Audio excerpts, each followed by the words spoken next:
الرحمن الرحيم. دائما مع تصحيح سلسلة تمارين الموجات الميكانيكية المتوالية الدورية من مقرر الفيزياء السنة الثانية بكالوريا.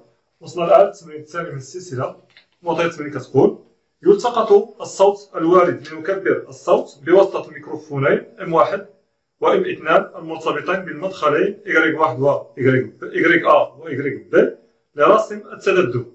أولا، احسب تردد الصوت، علما أن الحساسية الأفقية لرسم التذبذب مضبوطة على القيمة 0.1 ملي سكوند بار ديفيزيون. 0.1 ملي سكوند بار ديفيزيون. هذه هي اللي شفناها كتسمى الحساسية الأفقية أو الكسح. وهي شنو كتعطي؟ السلم ديال كشف التذبذب، المحور ديال المحور الأفقي، يعني كل تدريجة أفقية شحال كتوافقها ديال الزمن. إذا عندنا شفنا كشف التذبذب. الآن كشف التذبذب عندنا هنا جوج ديال المنحنيات، لأن قلنا هو يمكن من معاينة توترين.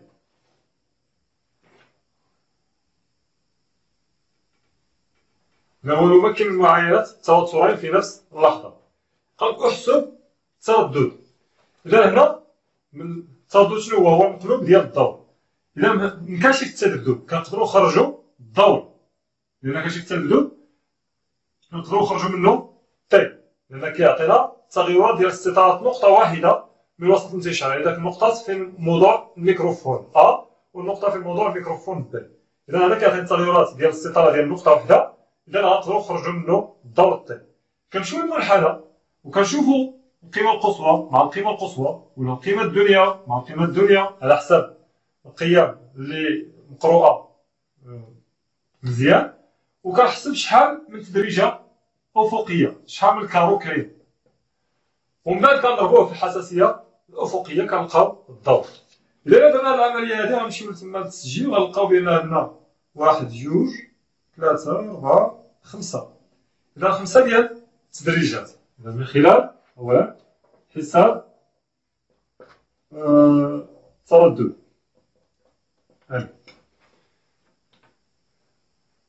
إذا من خلال نعلم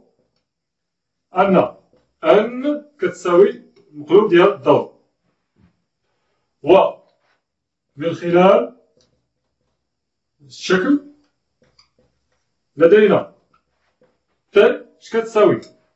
تقدروا تحسبوا شحال من تدريجة كاينة ما بين القيمة القصوى والقيمة القصوى، ولا ما بين القيمة الدنيا والقيمة الدنيا، ولا ما بين هاد النقطة هادي اللي كتساوي المحور الأفقي والموجة طالعة الفوق. إذا هادي ماشي بحالها. إذا هنا غتعرفوا ما بين هادي وهادي، هاد جوج نقط راهم بحال المدة بيناتهم هي أيضا الضوء تي. إلا حسبتو شحال من تدريجة هنايا غادي تلقاو 5. إذا كل تدريجة أفقية كتساوي 0.1 ملي سكوند. إذا تي كتساوي لنا 5 0.1 10 أس ناقص 3. إذا كتساوي لنا 5 10 أس ناقص 4 سكوند. ومنه إذا التردد الآن شنو غادي يصبح؟ غيصبح هو 1 على 5 10 أس ناقص 4.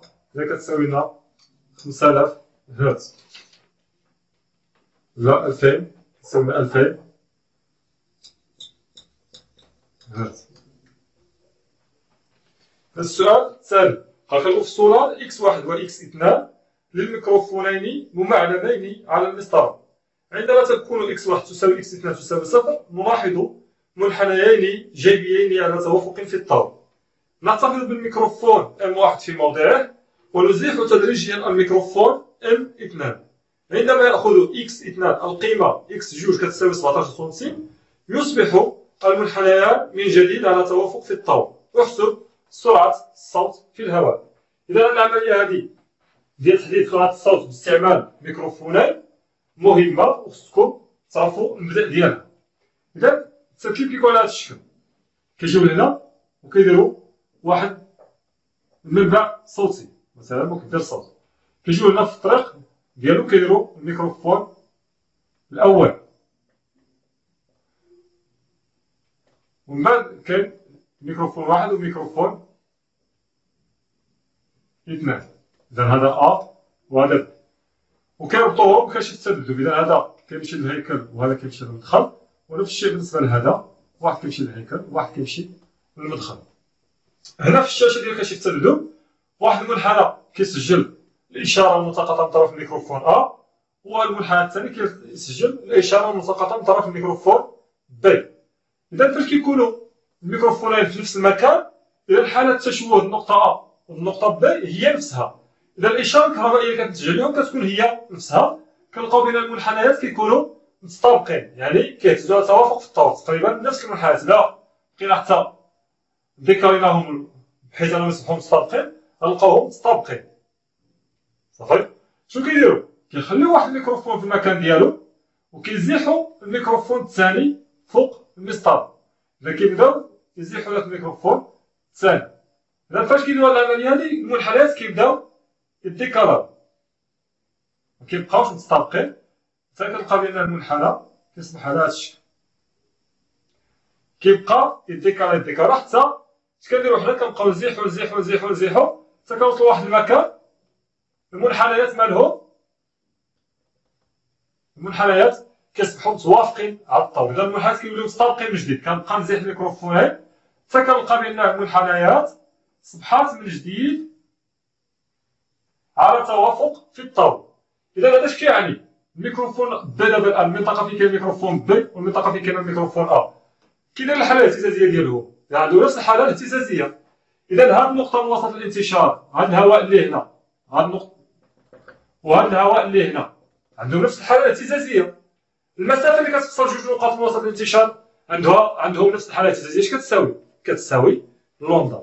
اذا المسافه الان قد كنبقى نزيحهم حتى كنلقى التوافق المره الاولى. اول مره كيتطابقوا المنحنيات كنوقف، هذيك المسافه ما بين داك جوج نقاط هي لوندا. اذا هذه العمليه اللي داروها هما، قال لك نحتفظ بالميكروفون M1 في موضعه ونزيح تدريجيا الميكروفون M2 عندما ياخذ x2 القيمه x2 كتساوي 17 سنتيم. هنا كانت عندنا مسطره، هنا x في المنطقه هذه x تساوي 0، وفي المنطقه هذه x ذلك اعتبرنا هذا هو المحور x تساوي 17 سنتيم. قالك يصبح المنحنيان من جديد على توافق في الطور. احسب سرعة الصوت في الهواء. إذا ثانية حساب سرعة الصوت في الهواء. إذا الدور ولا التردد راه عندنا، واللوندا غنجيبوها متجيبة. نعلم أن V تساوي لوندا M، وبما أن لوندا كتساوي، إذا لوندا قلنا هي المسافة اللي كتفصل الميكروفونين بحيث أن المنحنيات كيصبحوا متطابقين لأول مرة. علاش أول مرة؟ لأن نقدر نبقى عاود نزيح الميكروفون من هاد البلاصة هادي، نبقى نزيح الميكروفون حتى غنطيح بأن المنحنيات غيصبحوا متطابقين، عاود نزيد ونبقاو متطابقين المرة الثالثة. إذا المسافة اللي كتنبعد بها الميكروفون الأول على الميكروفون الثاني وكيتطابقوا لأول مرة المنحنيات، هذيك هي طول الموجة لوندا. بما أن لوندا كتساوي 17 سنتيم وأن لقينا بأنها هي 2000 هرتز، فإن Z كتساوي لنا لوندا هي 17 10 أس ناقص جوج في 2000، إذا هي 340 متر سكوند موان 1.